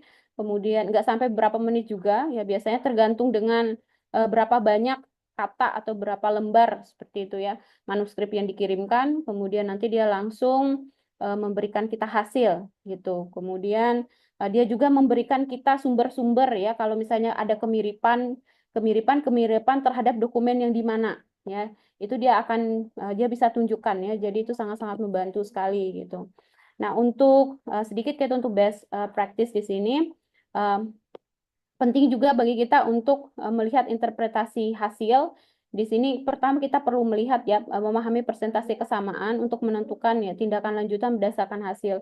Kadang itu ya yang banyak kasus itu yang kita temukan hasil kesamaannya itu 80-an%, tapi ternyata itu hasil dari repositori ya, repositori biasanya manuskrip dari mahasiswa-mahasiswi, biasanya mereka sudah masukkan hasil skripsi mereka di dalam repositori, kemudian dari skripsi tersebut mereka olah manuskrip. Nah, itu biasanya terdeteksi oleh Identicate seperti itu 80%, 70% ke atas gitu ya. Jadi tinggal editor untuk melihat ya, melihat apakah ini bisa diterima hal tersebut atau tidak. Ya tadi kalau persenan besarnya kita tidak hanya lihat itu, tapi lihat lebih detail lagi gitu, supaya bisa mempertimbangkan apakah perlu mengirim ulang ya atau tidak, perlu menerima atau tidak ya manuskrip yang masuk ke OJS kita gitu. Kemudian tools ya, Identicate ini tools ya atau aplikasi yang digunakan memang untuk membantu kita memproses manuskrip ya, bagi pengelola jurnal juga pada author. Jadi maksimalkan fungsinya dan maksimalkan dengan baik. Tapi memang untuk Identicate ini, sejauh yang saya praktekkan selama ini, dia kurang terlalu sensitif untuk mendeteksi kalau author itu menggunakan AI ya, AI untuk chatbox seperti itu untuk menulis ya. Jadi kurang terlalu sensitif untuk melihat itu. Kalau untuk melihat apakah ini ditulis oleh AI atau tidak, itu memang ada alat detektornya sendiri gitu. Kalau Identicate ini ya dia tidak terlalu sensitif untuk hal tersebut. Ya, kemudian untuk ya strategi untuk mengurangi similarity score ini ya memang parafrase dengan ya harus memiliki banyak dan cukup kosakata ya untuk bisa memparafrase supaya tingkat kemiripannya menjadi kurang ya, atau miring ya seperti itu. Oke, saya rasa itu saja dari saya. Terima kasih ya. Saya tidak tutup dengan pantun ini ya. Saya kembalikan kepada Pak Hasan. Silakan Ya, Pak. terima kasih Ibu Maria. atas pemaparannya. Dan untuk sesi yang setelahnya adalah sesi tanya jawab. Jadi ada sesi diskusi dan tanya jawab. Ini ada waktu kita sekitar 30 menit lagi. Ini baru jam 16.30.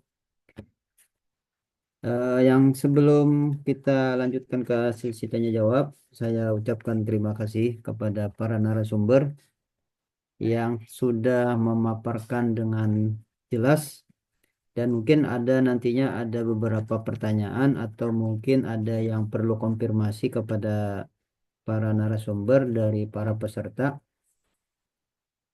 Bagi peserta yang ingin bertanya, ada dua metode. Yang pertama secara langsung, yaitu dengan fitur raise hand, dan kemudian dengan menggunakan kolom chat yang ada di Zoom. Dan untuk kolom chat ini tadi sudah saya copy pastekan, ada tiga pertanyaan. Atau menunggu secara langsung dulu, atau yang ada di chat ya, Bapak Ibu Ya, narasumber. yang ada di chat aja dulu, Pak. Yang ada di Oh chat ya aja ya dulu, ya Pak. ya. Yang pertama dari Pak Gali.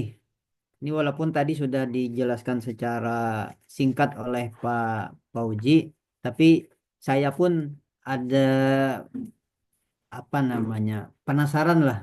Jadi ada pertanyaan dari Pak Gali, bagaimana cara mengambil CSS dari jurnal lain, Pak. Tapi tadi kan Bapak cuma mendemokan secara singkat. Mungkin ada lebih spesifiknya mungkin. Silakan Bapak. Oke, terima kasih Pak Hasan. Sebenarnya cara yang seperti tadi ya, kita klik di jurnal di inspect, ya seperti yang kan gitu ya. Terus cari folder atau folder yang namanya CSS. Saya namanya. Nah, tadi yang bukan karena kalau untuk supaya lebih cepatnya sebenarnya ada CSS download, tapi saya belum pernah gunakan. Yang selama ini saya gunakan, saya coba adalah dengan ya seperti tadi inspect elemen. Nanti kalau misal kata mau serumahan jurnalnya nih kita prepare, ada alatnya. Ada, ini. Saya coba lihat. Ini ada software, ya. Ada software Iya.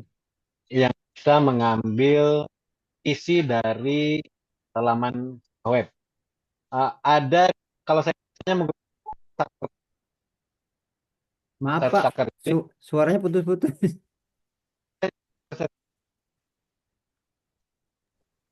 Suara putus-putus, Pak. Oke, Iya. oke.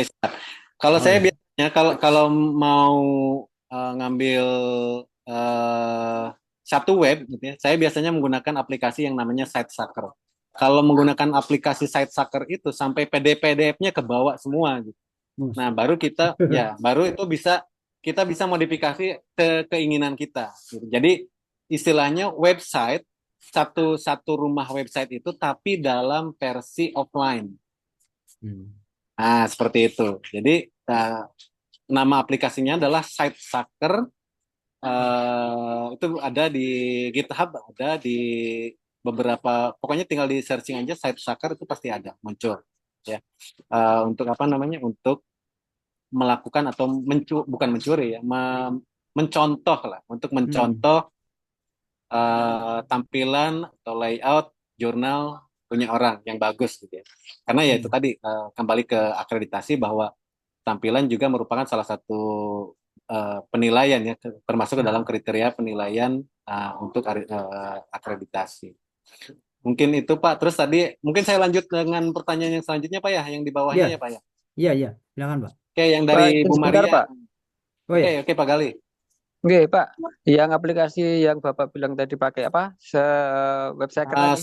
SiteSucker Pak. Ini saya Websucker tadi itu kalau kita pakai, apakah dia juga ikut sampai ke back-end-nya, Pak?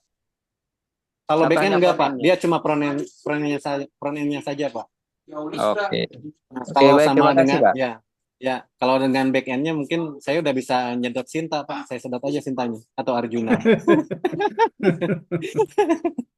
Itu yang saya Ya, tunggu, Pak. belum Pak. Nanti ditunggu aja tanggal mainnya Pak.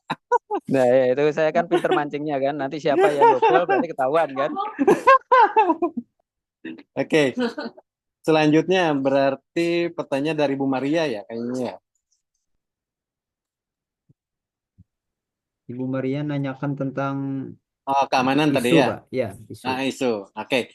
Mengatakan kalau custom OJS ini mengundang virus atau elemen-elemen perusak untuk OJS kita. Bisa dijelaskan mengenai hal ini, Pak, dan jika benar isu bagaimana cara untuk menghalangi agar custom OJS kita aman. Eh, Alhamdulillah yang jurnal yang saya kelola, yang saya pasang custom OJS ini dari tahun 2015 ya, dari tahun 2015. Alhamdulillah sampai saat ini kalau dari sisi custom OJS itu tidak ada masalah. Asal kita rapih gitu. Kita rapih, kita apa namanya? Teliti dalam coding, jangan sampai ada eh, kode-kode yang lain yang termuat gitu Oh. selain yang diarahkan seperti itu.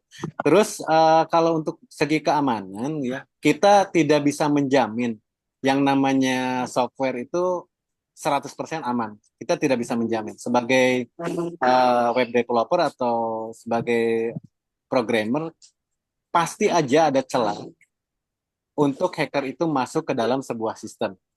Salah satu Hmm. contoh kasus seperti ini, kemarin ada sebuah jurnal di Kalimantan Selatan juga, itu kena hack. Nah, setelah kena hack, kita coba bantu bersihkan. Setelah dibersihkan, kita coba pasang Cloudflare. Setelah dipasang Cloudflare, aman untuk jangka waktu 1 bulan. 1 bulan kemudian ternyata kena lagi. Nah, pas begitu dilihat, diteliti, ternyata masuknya bukan dari jurnalnya, bukan dari websitenya. Ternyata masuknya itu via hostingnya, penyedia layanan hostingnya. Karena Hmm. ada disinyalir ada beberapa penyedia hosting yang memang kebobolan juga untuk apa namanya, untuk apa namanya, peretas ini gitu, untuk hack ini. Jadi bukan hanya dari website OJS-nya sendiri gitu ya, tapi ada yang masuk via websitenya kampus ataupun website-website yang berbasis WordPress dan juga Joomla.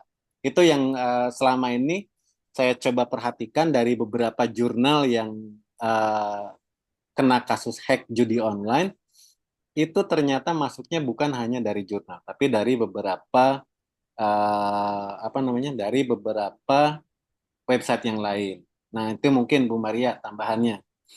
Terus yang selanjutnya ada Pak Raul Jatim. Izin bertanya Pak Uji, untuk custom rumah jurnal yang terdiri dari banyak jurnal, bagaimana? Apakah ada platform seperti tidy.net sehingga memudahkan eh, memiliki yang lain? Terus yang kedua, bagaimana tips menjaga OJS dari hacker dan virus-virus liar? Oke, untuk yang pertanyaan pertama, sebenarnya selain tidy.net itu ada lagi Pak, satu lagi. Itu komplit bahkan ya, mungkin saya coba share sedikit. Ini lebih komplit Pak untuk tampilannya. Dia ada eh, sudah komplit dengan HTML CSS. Jadi kita bisa pasang HTML-nya di sini, CSS-nya di sini, terus HTML CSS-nya nanti akan tampilnya di sini. Contoh mungkin bisa saya contohkan.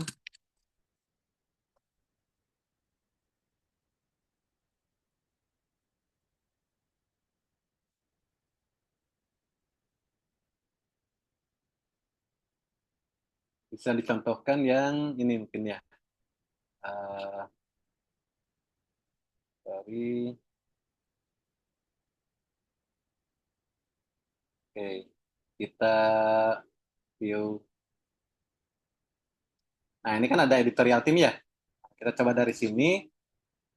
eh,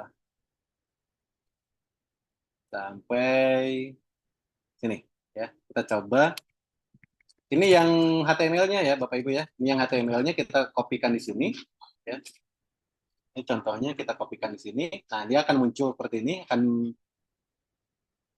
langsung muncul. Nah, untuk CSS-nya kita ambil tadi inspect ya, seperti ini inspect source user resource style sheet, kita copy ini, kita pastikan di sini. Sorry, kita pastikan di sini. Nah, nanti akan muncul seperti ini Bapak Ibu. Jadi untuk melihat perbedaannya gitu ya sudah bisa. Jadi ada CSS-nya, ada juga HTML-nya. Nah, ini yang lebih komplit sebenarnya untuk apa namanya? Kalau misal kata Pak mau ada button dan yang menggunakan JavaScript bisa menggunakan ini. Ini saya coba share linknya di kolom chat ya Bapak Ibu ya. Mudah-mudahan bermanfaat untuk penggunaan atau custom jurnal. Nah, yang selanjutnya ada juga dari masih Pak Bawo tadi, keamanan ya. Nah, untuk keamanan ini ya itu tadi seperti saya sampaikan bahwa kita tidak bisa menjamin keamanan itu 100%. Selain dari author, selain dari register, dari cPanel-nya juga, dari hostingnya juga. Namun ada beberapa tips. Yang pertama adalah membatasi register. Maksudnya membatasi register itu adalah begini. Bapak Ibu kalau register di jurnal yang tidak diaktifkan SMTP-nya atau verifikasi emailnya, maka orang akan dengan mudah masuk ke dalam jurnal tersebut atau register sebagai reader ataupun sebagai author ke jurnal tersebut tanpa harus melakukan verifikasi. Nah, langkah yang seharusnya dibuat adalah dengan melakukan aktivasi atau melakukan SMTP-nya diaktifkan sehingga ketika orang register mereka harus aktivasi dulu melalui link yang dikirim ke email yang digunakan oleh user tersebut. Nah, jika tidak diaktifasi maka user tersebut selamanya tidak akan bisa login ke jurnal kita.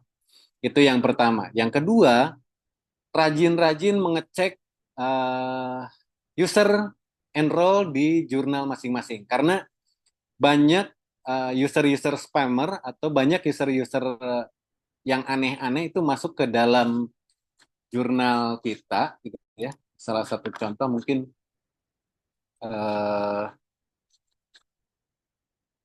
ada di beberapa jurnal di kami yang memang dia apa namanya role-nya atau namanya tuh aneh. Nah, bisa diidentifikasinya dari mana Pak untuk user-user ini? Biasanya mereka menggunakan emailnya itu yang aneh-aneh, ya, untuk yang aneh-aneh. Jadi kayak misal kata ada yang namanya yang jurnalnya @hotmail atau @de gitu ya. Ya pokoknya yang aneh-aneh. Nah, seperti ini ya, GMX ini kan. Ini nanti tinggal di remove saja, ya. Remove. Oke. Jadi kita pastikan bahwa ini orang ya memang bukan penulis gitu ya. Bukan penulis untuk di jurnal ini. Mereka hanya ingin memberikan apa namanya? Memberikan menspam jurnal-jurnal yang ada di punya kita. Nah, seperti itu. Nah, selanjutnya juga untuk untuk keamanan selanjutnya, Bapak Ibu nanti bisa aktifasi di websitenya. Kalau misal kata versinya udah di versi 3 di atas 3.3 atau 3.2, itu ada plugin yang namanya Allowed plugin. Nah, ini Allowed upload plugin. Nah, kita setting ya. Setting jadi yang bisa diedit itu yang bisa diupload ini cuman ini aja atau misal kata mau ditambahkan .png juga boleh ya karena kita ada mengupload file PNG dan JPEG. Nah, jadi seperti ini. Ini yang bisa diupload oleh user. Selain ini user ataupun author tidak bisa mengupload. Ya, misal kata dia mau upload Excel atau PowerPoint dia nggak bakalan bisa masuk. Nah, ini salah satu langkah preventif untuk jurnal tersebut tidak terkena hack atau tidak terkena retas oleh peretas yang saat ini memang merajalela. Karena disinyalir ada beberapa peretas yang melakukan submission mereka mengirim file dalam bentuk TXT dan juga eh, XS, X kalau nggak salah ya, dan juga PHTML. Jadi ketika file tersebut disubmit, karena dia sudah tahu judul filenya, dia bisa menemukan di mana celah masuk untuk apa namanya, untuk membobol jurnal tersebut. Nah, selain itu juga auto requirement bisa ditambahkan ya. Nah, terus untuk tadi untuk apa namanya, author harus mengaktifasi dulu, itu harus diaktifkan di cPanel-nya Pak, di bagian config.inc.php, nanti SMTP-nya diaktifkan, terus validation-nya diaktifkan. Mungkin seperti itu Pak, Pak Raul dan Bu Maria, mudah-mudahan bisa menjawab semuanya, dan ada tambahan lagi mungkin dari yang lain, dari teman-teman yang ada di RJI atau dari Pak Idrus, monggo silahkan Pak. Silakan Pak Herman, saya kembalikan ke Pak Herman. Atau langsung ke Bu Maria, nanti ada yang bertanya sama Bu Maria dan Bu Misbah itu Pak. Ya, untuk pertanyaan yang ditujukan kepada Ibu Misbah nih ada nih Bu. Ya, Dari Ibu tanya Maria, nih. Ibu Maria nih. Pada saat ini kita Saya didorong izin untuk dulu ya, ada foto bersama Pak ya Hasan. silakan Sebentar, silakan sebentar. silakan. Pada saat ini kita didorong untuk jujur menuliskan penggunaan bantuan AI dalam menulis manuskrip kita. Dalam template manuskrip kita letakkan di mana ya Bu informasi mengenai hal ini. Silakan Ibu Misbah. Silakan. Oke, baik. Terima kasih Pak Hasan. Terima kasih Bu Maria atas pertanyaannya. Sependek pengetahuan saya ya terkait dengan ini, masing-masing jurnal akan mereka memiliki kebijakan ya di outer guideline-nya. Nah, saya lupa nama salah satu jurnal itu ada di Jurnal International Training Scopus gitu ya. Saya lupa apakah yang Springer, judulnya apa saya lupa gitu ya. Jadi memang mereka menyebutkan ibaratnya kan ketika kita mau submit ya, ini sebagai salah satu contoh, ibaratnya kan ketika kita submit itu tidak hanya mensubmitkan full artikel gitu ya, tapi kan juga ada ada apa? Misalnya itu terkait dengan manusia, kemudian yang lain sebagainya kan ada yang namanya apa tuh ethical clearance gitu ya, ataupun misalnya declare terkait dengan author statement gitu ya bahwa tidak ada konflik kepentingan dan seterusnya. Nah, di sana juga disampaikan ibaratnya dibuat sebuah pernyataan bahwa artikel ini memang tidak menggunakan AI itu juga ada. Nah, namun juga ini perlu diperhatikan apakah penggunaan AI itu terkait dengan pembuatan dari konten manuskripnya ataukah hanya pada segi penyuntingan. Nah, ketika AI ini digunakan sebagai penyuntingan dari naskah kita, misal ya, ibaratnya apa? Untuk melihat bagaimana keterbacaan dari manuskrip yang sudah kita buat. Kemudian untuk melihat bagaimana dari segi bahasanya, apakah ada kesalahan grammar atau lain sebagainya. Nah, maka itu tidak perlu kemudian dideklarkan di dalam isi manuskrip. Nah, secara umum seperti itu, Bu Maria. Terima kasih, Bu Misbah. Oke, sama-sama. Atau dari peserta yang bertanya secara langsung, silakan unmute audionya.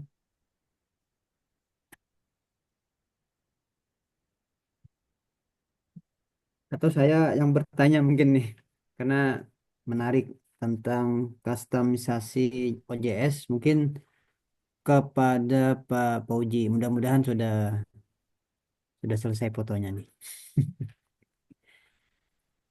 Yang berkaitan kemarin itu kan ada penggunaan AI dalam editor oleh Pak Dr. Idrus. Nah, apakah bisa penggunaan AI ini untuk membantu kita mengcustom, Pak?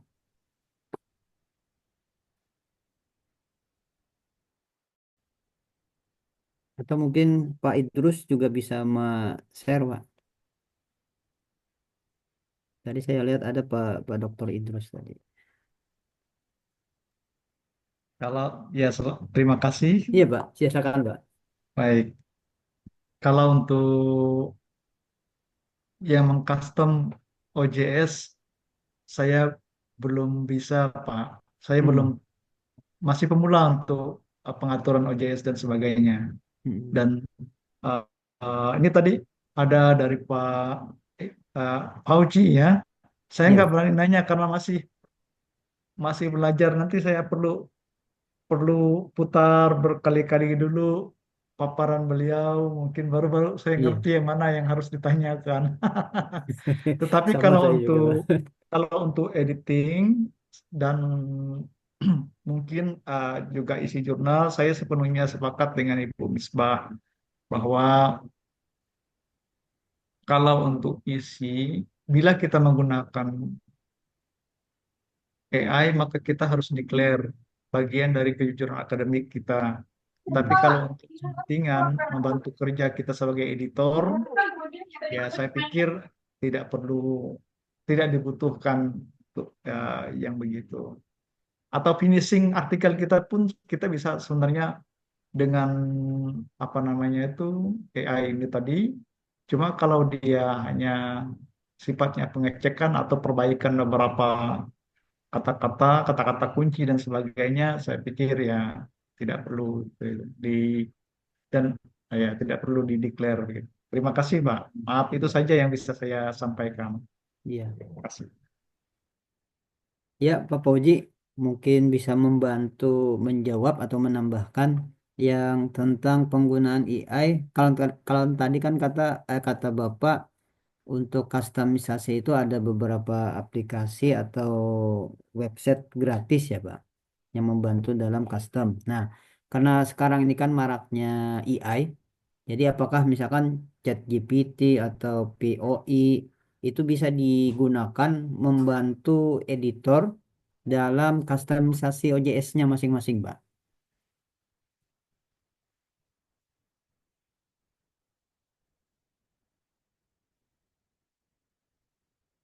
Ya, Pak Fauzi. Mungkin Oke, oke oh Pak, ada. sorry, sorry. Baru baru di mute. Oke, kalau untuk AI yang bisa membantu dalam customisasi jurnal itu ada beberapa Pak. Kalau Oh, saya biasanya menggunakan blackbox.ai karena dia lebih spesifik untuk eh, programming, ya, lebih spesifik ke programming. Jadi lebih lebih luas lah. Apa yang kita hmm. inginkan tampilan seperti apa gitu ya. Contohnya, atau misal kata bisa juga menggunakan flutter.ai, bisa juga. Ada banyak macamnya, ada banyak jenisnya, tergantung bagaimana cara kita memahami dan apa namanya, memberikan prompt-nya, memberikan tugasnya Oh, kepada oh. AI tersebut. Ya. Hal yang pertama kali saya lakukan ketika chat baik itu di chat GPT maupun di DeepSeek ataupun di blackbox.ai, saya mau menugaskan AI ini sebagai peran yang saya inginkan. Contoh, kalau saya inginkan dia berperan sebagai programmer, maka akan saya sebutkan saat ini Anda adalah peran Anda saat ini adalah sebagai seorang Hmm. programmer profesional, seperti itu. Bantu saya dalam membuat coding untuk ini. Nah, itu nanti dia akan generate coding dalam bentuk HTML, bahkan ada yang triple, ada yang HTML, CSS, dan juga JavaScript-nya, Pak. Seperti itu. Nah, Hmm. jadi itu lumayan cukup membantu juga ketika kita ada kesalahan.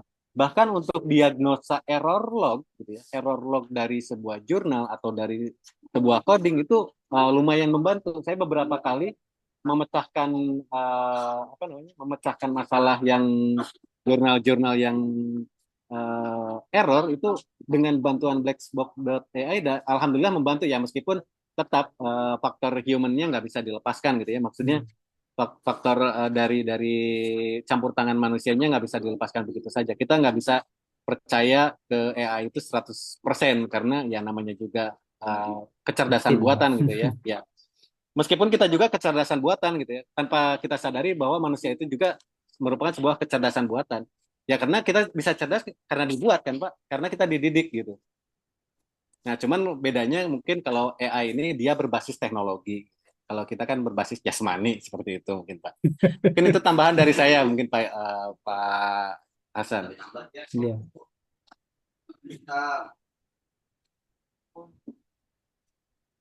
Nah, Masih. satu lagi mungkin Oh ya, ya, Pak. Silakan. tambahan lagi. Tadi kan ada yang eh, apa namanya?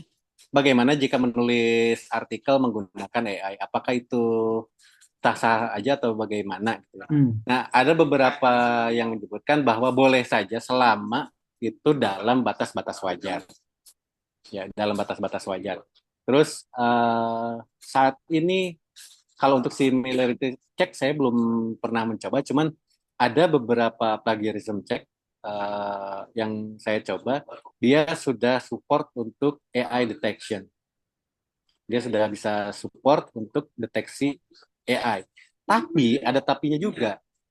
Saya pernah juga dapat satu artikel yang pure, saya coba nih, saya pure satu artikel itu dibuat oleh AI. Saya coba cek plagiat pakai similarity check itu 0%, 0%. Saya cek pakai authenticate, pakai Turnitin juga sama, hasilnya 0%, 0%. Nah, ketika digunakan tools yang satu ini, yang AI detection tadi, hasilnya adalah 80% buatan mesin. Oh. Gitu. Ya, jadi ada memang mungkin tahun depan mungkin nggak tahu juga apakah ini sudah terintegrasi atau belum karena kami masih nunggu balasan dari tim Turnitin karena kami ada menyewa ke Turnitin juga. Apakah sudah terintegrasi untuk AI atau belum? Cuman kalau belakangan ini sih saya cek masih belum gitu ya. Ya mudah-mudahan di tahun ini karena semakin marak AI ini dan semakin meresahkan gitu ya. Yang mudah-mudahan aja sudah terintegrasi dengan Turnitin ataupun dengan Authenticate. Seperti itu, Pak. Oh, iya, iya, iya. Tadi ada pertanyaan mungkin Pak dari siapa tadi? Dari siapa? Silakan, monggo. Oh enggak, bukan Pak.